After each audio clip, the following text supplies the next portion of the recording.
Hello everyone, welcome to our book that we're very happy to be able to start physical library service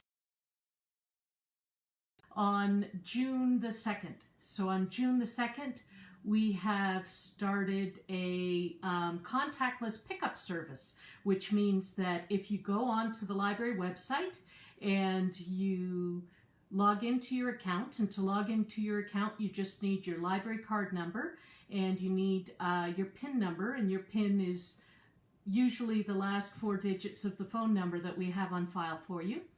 And if you log in and find the books you want and place a hold on them, then when those holds are pulled, the staff will give you a call and they'll set up an appointment with you for a pickup time slot. And then you'll be able to come into the library during that 20-minute pickup time slot, and you'll be able to just grab your bag of books that will have your name on it and will already be checked out to you. It's very simple to do. We do it on a little table in the front foyer so that you don't actually have to go into the library building at all. You just go through the sliding doors and grab the little bag with your name on it, and you have actual physical books again. And we have 5 or fewer staff on site running this service at any time. The hours that it runs are Tuesday through Friday from 11 a.m. to 6 p.m. and Saturday from 11 a.m. to 3 p.m. But once again, you need an appointment to come in and pick up your items. So if you either call the library if you can't use an online catalog because you don't have access to the internet, and someone will find books and make an appointment for you, or you can just do it, as I said, through the online catalog, and someone will call you to set up a time. It's been very popular so far. It's been very busy, and it's been very heartwarming how happy people are to hear from us again. It's been very nice for the staff to be able to talk to patrons again. So I'm glad it's been so successful so far. So if you didn't know about that service, that's a way you can get physical books in your hand again. It won't be right away because it does take us a little while, and as a safety restriction, we are isolating all of the books for 72 hours. So all of the staff will be safe when they handle the materials. That's based on guidelines we've gotten from the Southern Ontario Library Service. So you can feel confident that the items that you're handling have not just come from somebody else's home. They have been isolated for 72 hours before they're handled. So if you have any more questions about that, you can call us. Our phone number, as you likely know, is 905-985-7686, or you can check out our website. There's a lot more information on there at www.scugoglibrary.ca. So I just wanted to start off a little bit talking about that because some of you watching may not know about that service. If you are not a Scugog Library patron and you're watching this video, then you could check with your own public library. Most libraries in Ontario are offering some form of this type of pickup service, so just contact your local library and I'm sure they'll be able to tell you whether they have something similar for you. So today I have 3 books again, and I'm going to try and keep this to a half hour as much as I can. And the 3 books today, I'm going to start with the nonfiction book, and this is a really fascinating book. I really recommend it. It is called A Woman of No Importance: The Untold Story of an American Spy Who Helped Win World War II. It's by Sonia Purnell. It is a memoir. This book came out in 2019 and it's a huge bestseller. If you haven't heard of it already, it's talking about the life of a woman named Virginia Hall. And if you haven't heard about Virginia Hall, she will soon become your favorite person in the world because she is so fascinating. And she actually worked for both the British Secret Service and the American Office of Strategic Services, and she was in France when the Nazis invaded, and then she stayed and became one of the sort of main sources of information. She was really high up on the Nazi hit list, and she was called Woman with a Limp because she actually had a wooden leg, a prosthetic leg, because of an accident that she had had. And she actually even had a name for her prosthetic leg. It had its own code name, and she referred to it as Cuthbert. So there have been a number of books written about Virginia Hall. After the war, she did work an additional 16 years for the CIA. And she's just a fascinating character. There's one movie as well that's recently come out about her.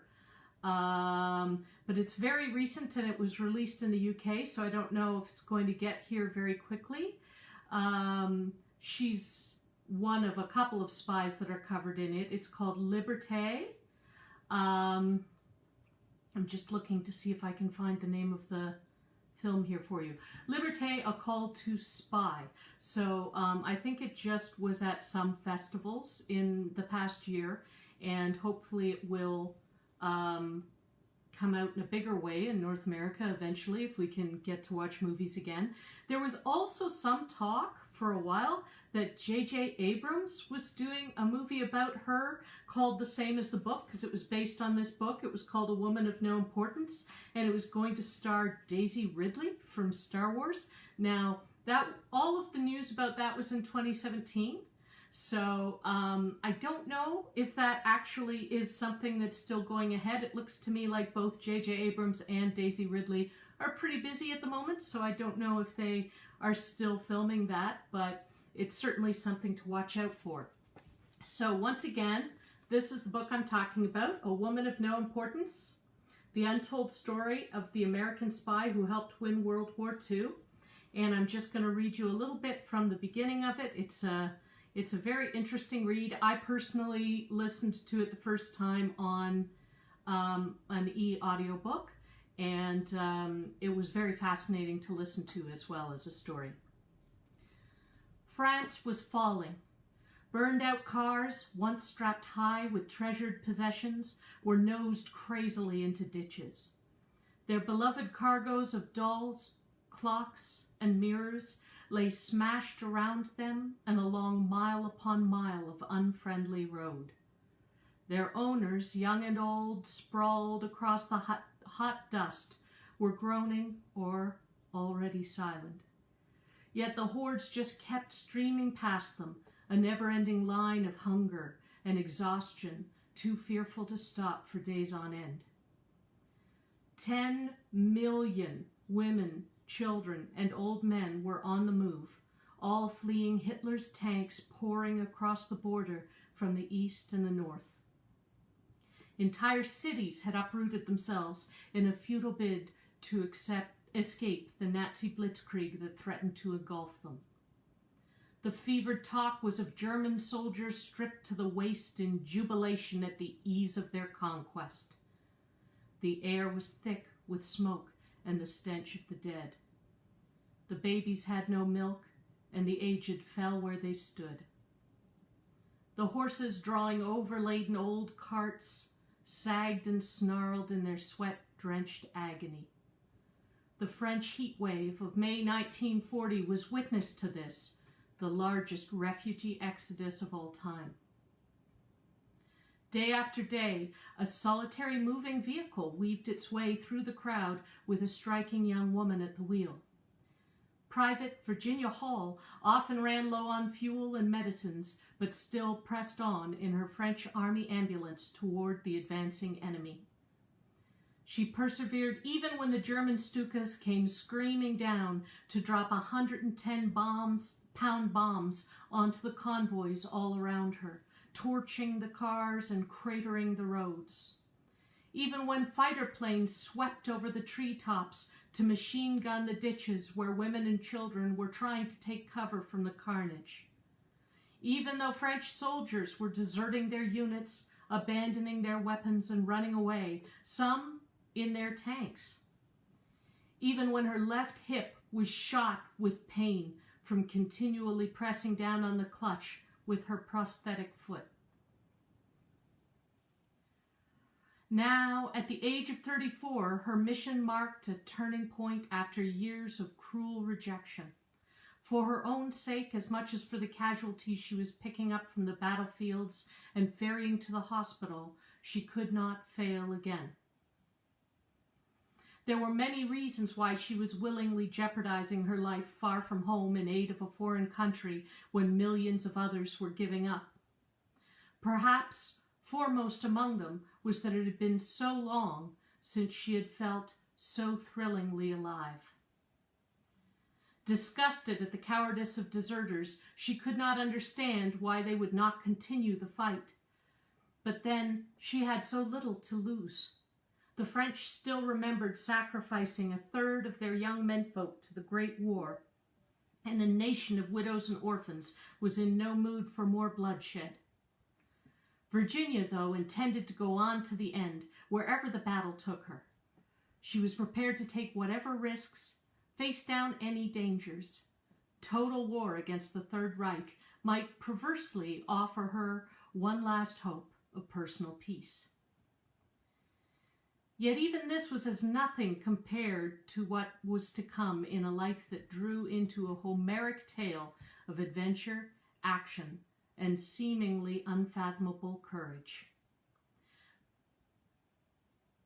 I'm seeing from Donna that she lost the feed. Has anyone else lost the feed? Are you guys still hearing me out there? Say yes if you're still hearing me, because I can't actually see your comments.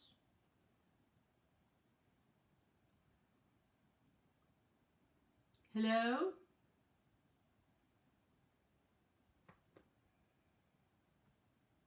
Yes, you're still hearing me. I saw somebody give a thumbs up, so I gather that means you're still hearing me. Good. Okay, I will continue reading then. Vivian, thank you.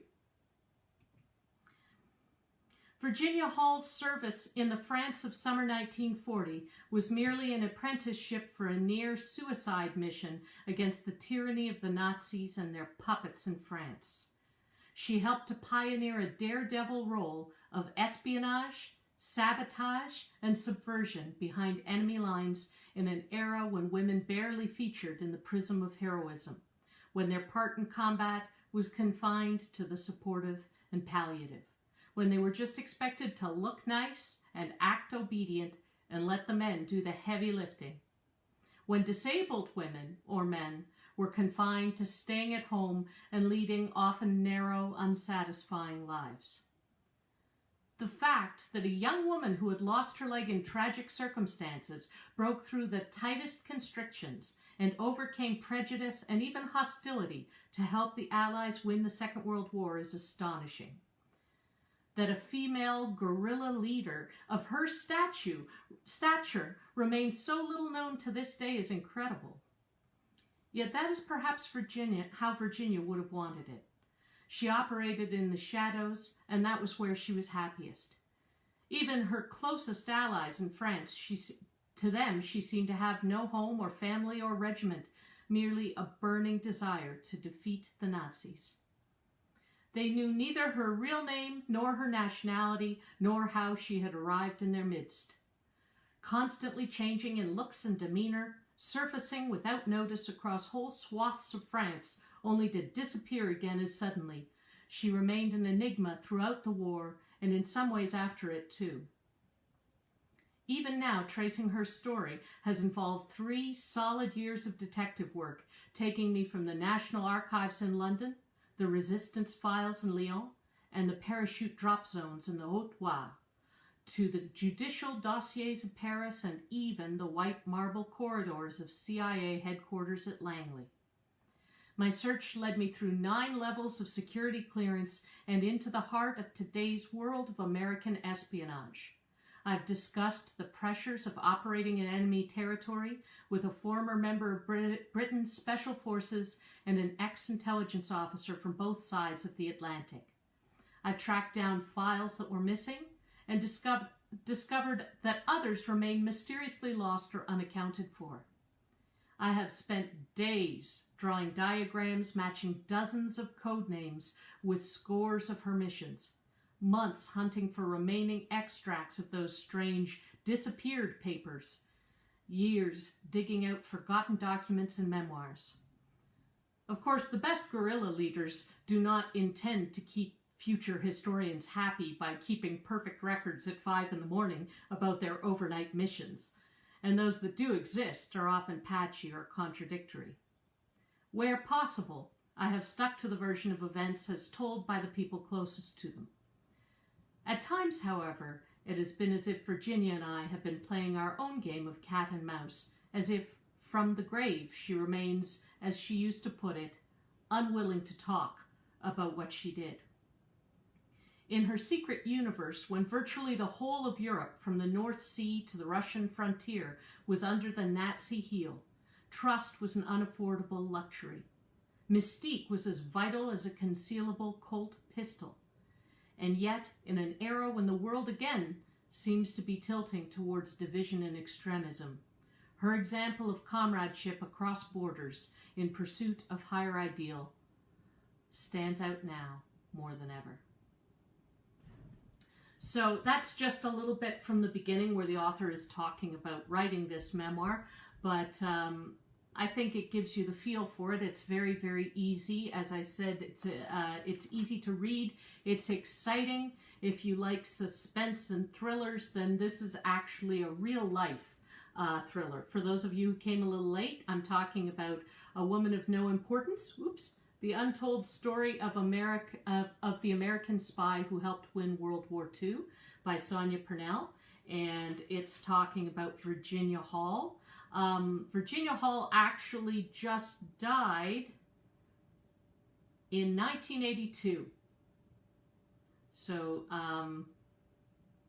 she lived quite a long time, and as I said, she did work again for the CIA after the Second World War, which was a little bit interesting, actually, because apparently, as it says in the book, initially they tried to give her a desk job, which you can imagine would be pretty crazy for someone who had just basically led a resistance movement and a whole system, network of spies, and was one of the most hated spies by the Nazis during World War II. So fascinating book, and we'll keep our fingers crossed about the Daisy Ridley movie, hopefully still being made and coming out. But if you can get your hands on that book, I really recommend it. It's fascinating. So for my 2 fiction books, they're kind of strangely connected in a weird sort of way. When I was having trouble remembering, because I read them both a while ago, I was having trouble remembering which was which, because they both have something in common, which is in both of the books, a woman has moved from the city to the suburbs and is adjusting to life in the suburbs. And in both stories, the woman and her husband are trying to get pregnant, but that's where it ends, because in one story, the husband is the one that really wants the baby and wants to have children, and the wife is not as certain, and in the other one, it's the opposite. And one book is more of a romance, although it is my favorite kind of romance, which is a complicated romance, and the other one is more of almost a domestic mystery, I guess you would say. So the first book that I'm going to talk about is called Recipe for a Perfect Wife by Karma Brown. So this is the one that I would say is sort of more of a domestic mystery. It deals a little bit with feminism and the feminine identity in the 50s and today, because it's sort of contrasting the woman who used to live in the house in the 50s, or at least first moved into it in the 50s, and the woman who just moved into the house now. And the woman who just moved in finds all of the magazines and cookbooks from the woman who had lived there in storage, and she starts going through them and finding out more about the woman who did live there.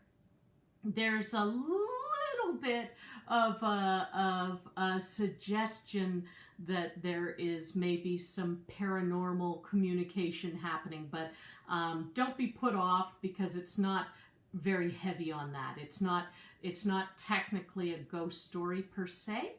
It just sort of plays a little bit with this idea of the woman that used to be in the house. And the next book after that I'm going to talk about is You Were There Too by Colleen Oakley, which, as you can probably tell from the cover, is more of a romance. But the first one is Recipe for a Perfect Wife. So in Recipe for a Perfect Wife, we meet the main character, Alice, and Alice has just moved to, as I say, she's just moved from the big city. She's not very happy to do that, but she was actually fired from her job, and she hasn't told her husband that she was fired from her job, and she's trying to hide that from him, actually, because she doesn't want to get into everything that happened and upset him. So she's sort of trying to adjust to this move that she made to escape from the city and that difficult situation without really wanting to live in this place. So it starts off from her perspective. And there's lovely little quotes at the beginning of every chapter that are from different cookbooks and wifely etiquette books at the time. So the first one here is from Betty Crocker's Picture Cookbook, Revised and Enlarged, 1956. And the quote is, "Your mind can accomplish things while your hands are busy. Do headwork while dusting, sweeping, washing dishes, paring potatoes, etc. Plan family recreation, the garden, etc." Yeah, right. Anyway, pardon me, I'm not the most domestic person, so this book was really fun for me to read. So this is from Alice on June 8th, 2018. Alice sat on the floral sofa, her legs bouncing as she tried to sort out what to do. The phone call was a shock. Thankfully, when it came, Nate was already on the train to work, and her mom and Steve on a plane, likely somewhere over Kansas, every minute closer to the California warmth her mother hadn't stopped mentioning all week. Finally, alone, Alice planned to go for a jog, even if Greenville streets were less inspiring than Central Park, and then do some writing. She was bored of her restlessness, so that morning, after everyone left, she gave herself a much-needed pep talk. You live here now, so deal with it. You can fix up this house and write the best-selling novel of your dreams and make it all look easy. This is hardly the most challenging thing you've had to do, Alice Hale. Get your damn running shoes on and stop acting like you don't know how to get stuff done. She was tugging on her socks when her phone rang and her throat parched at the name on the screen. Alice's instincts told her to ignore it. She had nothing to say to her. Yet suddenly her phone was to her ear. Hello? It's Georgia. Alice stood up quickly, mouth opening, but nothing came up. Out. Georgia Whittington? As if she wouldn't recognize her voice. Alice could picture her old boss sitting in her corner office at the Whittington Group, her sharply angled bob hanging just so, her reading glasses, purple frames, designer, pushed into her hair while she stared out the floor-to-ceiling windows. The one she complained endlessly about. Too much light. I can't see my screen. And they're too hot in the summer. But liked the status of only very important people had such big windows. Yes, I know, it's Georgia. Why was Georgia calling? For a moment, Alice thought maybe she was going to apologize for how things went down, to admit projects were falling apart without her, and would Alice consider coming back? The idea of that pleased her, even though she'd never give Georgia the satisfaction of actually accepting.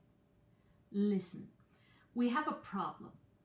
Alice wanted to remind Georgia that they stopped having anything the moment she was fired. "How can I help you?" Alice kept her tone light, as though what had happened hadn't destroyed her. "It's James Dorian. He's suing." "Oh, well, I can see how that is a problem." She cleared her throat, still pacing the living room in circles. "For you." It was satisfying talking to Georgia like that, like she was no better than a pesky telemarketer. She had spent so many years trying to emulate her, feeling lucky the great Georgia Whittington had chosen to mentor her. There was a sound of exasperation from Georgia, who was certainly busy and had better things to be doing. Alice knew all of Georgia's disapproving tones, having heard them enough times over the 5 years they'd worked together, and her Pavlovian response kicked in. Sweat beaded in her armpits and on her upper lip. "Obviously, I wouldn't be calling you if I didn't have to, if you weren't part of this." Alice stopped pacing. "Part of what?" "You're named in the lawsuit, Alice." "What? Why?" Alice spluttered, but she knew exactly the what and the why, and sat heavily on the sofa as dread filled her belly. James Dorian hadn't been drunk enough to black out their conversation that night like she'd hoped. "He's suing the Whittington Group, and you're named in the suit." "Georgia, I no longer work for the Whittington Group." Her ex-boss tutted with irritation. "I have to take another call, but I need you to come to the office. Meet with our attorneys for the discovery process." "Fine," Alice mumbled, wondering exactly how she was going to explain this to Nate, especially if it turned into something bigger than an unpleasant and ill-timed meeting with Georgia and her legal team. "When?" "Monday, 11. "Georgia, that's not really perfect. See you Monday." After Georgia hung up, Alice took shallow breaths, trying to quell her rising worry. The house exhaled through its cracks as a gust of wind lapped the facade, and Alice shivered despite the heavy cardigan she wore over her t-shirt. She was desperate for distraction, and strangely, for the first time in years, longed for a cigarette.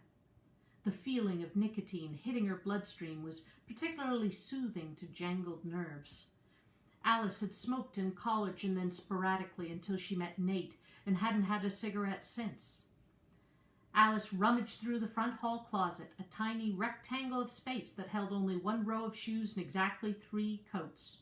Shedding her sweater, she crouched, reaching for her sneakers, and quickly slipped them on. Then she grabbed a $10 bill from her wallet and zipped it into her tights.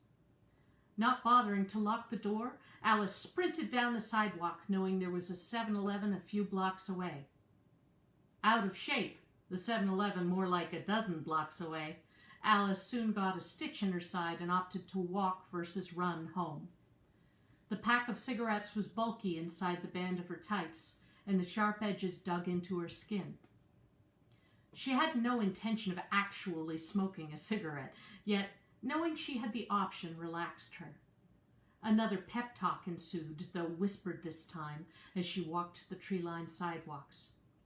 James Dorian got what he deserved. You don't owe Georgia anything. Nate does not need to know any of this. James Dorian got what he deserved. Alice was less rattled by the time she got home, until she tried to open the front door, and it wouldn't budge. Trying harder, she grasped the handle and wrenched it to the right, then the left. What the hell? Stepping back, she put her hands on her hips and scowled. She had purposefully left the door unlocked so she wouldn't have to carry her keys. She was sure of it. So that's the a little bit of the feeling of that book. Like I say, it's a very interesting thing she discovers. Just after this, she gets trapped in the, well, not trapped, because she can't get into the house. She goes into the garden and meets the next door neighbor, and the next door neighbor points out to her that if she's going to work in the very extensive gardens, she should wear gloves because there's a lot of foxglove in the garden and it's poisonous. So that's an interesting part of the story to uncover the garden that was created by this housewife from the 50s. So I just found it a very interesting read, and it was very nice the way they contrasted the two women and the pressures of being a wife and being female in the 50s versus now, and Alice's relationship with her husband and how it develops during all of this as well. So very interesting book to read, fairly light read, very interesting. I'm going a little over time, so I'm going to try to be fairly quick around You Were There Too by Colleen Oakley. This is a fascinating book because the woman who, in this case, moves from the city to the suburbs. She's an artist, and she is pregnant, and she's just moved there with her husband. Now, one of the things that she has never told her husband, and she is madly in love with her husband, and you hear many stories of how they met, and her husband is a doctor, and they have this this really good dynamic in their relationship. But Mia, who's the heroine of this novel, has a little bit of a problem she's never told her husband or really many people about. And that is that she has been dreaming since she was a teenager of the same man. And she has these dreams regularly with this same man who has grown up in the dreams along with her as she's gotten older. And of course, since this is a romance, you can imagine that there is a point in the book where, despite being extremely happily married, she is suddenly face to face with a actual real live version of this person that she has been dreaming about since she was a teenager. And how the whole book rolls out from there is unexpected and complicated, and I like romances that are like that, so I don't want to give too much away, but I think it's a very interesting one. So I'll just read quickly from this one before we call it a day here. I'm on a ferry. At least, I assume it's a ferry. A large, slightly rocking barge of a boat filled with cars and people, but I don't know where it's going or why I'm on it. The sky is dull, the color of ashes from an abandoned campfire. A flock of gulls squawks overhead and I look up. When they've passed, I drop my eye back to the horizon. That's when I see him. He's far away on the sandy shoreline, and though I can't quite make out his face, I know it's him. A strong wind flattens his shaggy hair, pasting the front of it to his forehead, the back flying up every which way like confetti at a parade. And then suddenly he's on the boat, standing in front of me. And the part of my brain that knows this is a dream wonders if it will be a kissing dream, hopes it will be a kissing dream. The attraction I have for him is so intense, I have to will my dream knees to stay locked in place, my dream stomach to stop flopping over itself like a Raggedy Ann doll tumbling down the stairs. Hi, he says, his lips spreading into a grin that matches mine. Hi, I say. He takes my hand, and though I know it should be chilly, he's wearing a coat, and all I have on is some flimsy sundress. I feel warm. And then we're in the middle of a museum, just like that, one setting morphing into another in the way only dreams can do. I'm staring at a sculpture, one that looks like Rodin's Man with a Broken Nose, but it's actually that awful Philip Gaston's countenance, and it starts talking, shouting at me, really. I can't make out the words, but I'm both perfectly accepting that a sculpture is talking to me and equally embarrassed that it's happening in front of him. And then he moves so close to me. The smooth buttons of his coat press into my bare arm, his hot breath on my neck. He's saying something too, but I can't focus. All the sounds meld together into a steady beeping that grows louder and louder until I wake up. I open my eyes as Harrison sits up, sliding his glasses on and palming his cell in one fluid motion, silencing the offensive beeping. "What time is it?" I ask, my voice hoarse. I try to swallow past my guilt, even as I feel silly feeling guilty. It was just a dream. He's just a dream. It's only that at times he feels so real, and has for all the years that he's been starring in my nighttime reveries. 3:35, Harrison says. He slides out of bed to call the hospital, shutting the bedroom door behind him, but I can still hear the low timbre of his voice in the hallway. I lie there trying to return to sleep, but it's gone. When I was in high school and realized the same man was reappearing in my dreams time after time, it was exciting, a novelty. Some hot fantasy guy my hormone-riddled brain had conjured. I also thought it must be common, something most people experience. But when I mentioned it to my sister Vivian, she hooted, "I wish a hot man would visit me every night in my dreams." "It's not like that," I said, embarrassed at how sexual she made it sound, even though sometimes it was exactly like that. "And it's not every night." And it wasn't. It was more like every couple of weeks, or months even. I've noticed they only become frequent during big life changes. Graduating college, getting married, pregnancy. The dreams have been almost nightly the past week, more than in either of my previous pregnancies, and I wonder if it's because I'm further along, that this pregnancy is thriving. I take comfort in any signs I can get. Anyway, after Vivian's response, I never mentioned it again to anyone, not even Harrison. But still, I wonder if maybe he has his own fantasy girl, some Camilla Alvis lookalike that he doesn't mention to spare my feelings. And then I think of the intensity of my interactions in my dreams, and a bud of jealousy sprouts in my stomach. On second thought, I hope Harrison doesn't have his own. The bedroom door opens and Harrison reappears beside me. "I gotta go in," he whispers, leaning over to peck my cheek. I turn so his lips land on mine and reach up to hold his face steady, parting his lips with my tongue. He says, pulling back an inch to look at me. "What's that for?" I cheekily raise my eyebrows. His expression mirrors mine. 3 minutes, he says. "That's all I've got." "I'll take it," I say. He grins and pounces in one quick motion, and I laugh at his teenage-like eagerness. As his body so familiarly finds mine, his beard scrapes my cheek and his lips are against my ear. "Dios mia," he whispers. It's ours, this phrase, coined after we kissed for the first time, huddled underneath the too small awning of a dry cleaner's to escape a sudden downpour on our way from an art gallery to a dive bar, the night we met. "Dios mia," he murmured when our lips finally broke apart, both of us out of breath, his nose still millimeters from mine. I cocked an eyebrow, not willing to risk breaking the spell by moving any other part of my body. I only took high school Spanish, but I knew enough to know that the phrase, "oh my God," in Spanish was masculine, Dios mío.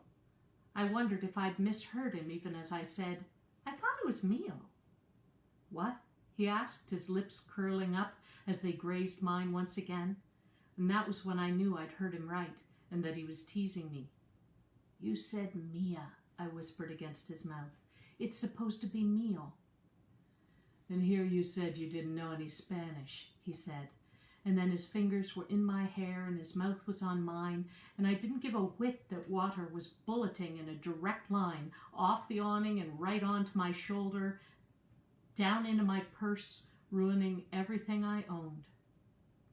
Now, with his words in my ear and the muscles of his back flexing beneath my palms, a wave of love and contentment floods through me, and whatever guilt I was feeling from my ridiculous dream melts away almost as easily as the night. Almost. So there you have it. Like I said, 2 books that are nice, I think, fairly light fiction reads for the summer, and a little bit more heavy but very interesting kind of thriller memoir about Virginia Hall, a spy from the Second World War that you will want to know more about. So those are my 3 books. They are available on our Overdrive if you like ebooks and e-audiobooks. They have been added to our list on the Overdrive. We do have a list now that's the Tea and Books live stream, and so you'll see them there as well as the books from my 2 previous Tea and Books. And they are both books that we do have physical copies of, so now that we have our pickup service, you can place a hold on those items and hopefully get to read the physical book if you aren't able to read the ebook or the audiobook.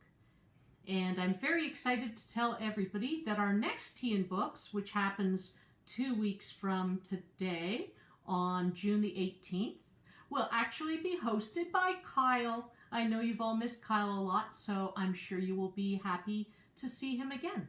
Thank you all for listening to me, even though I ran a little bit over. And I hope you all take care, and we'll see you soon.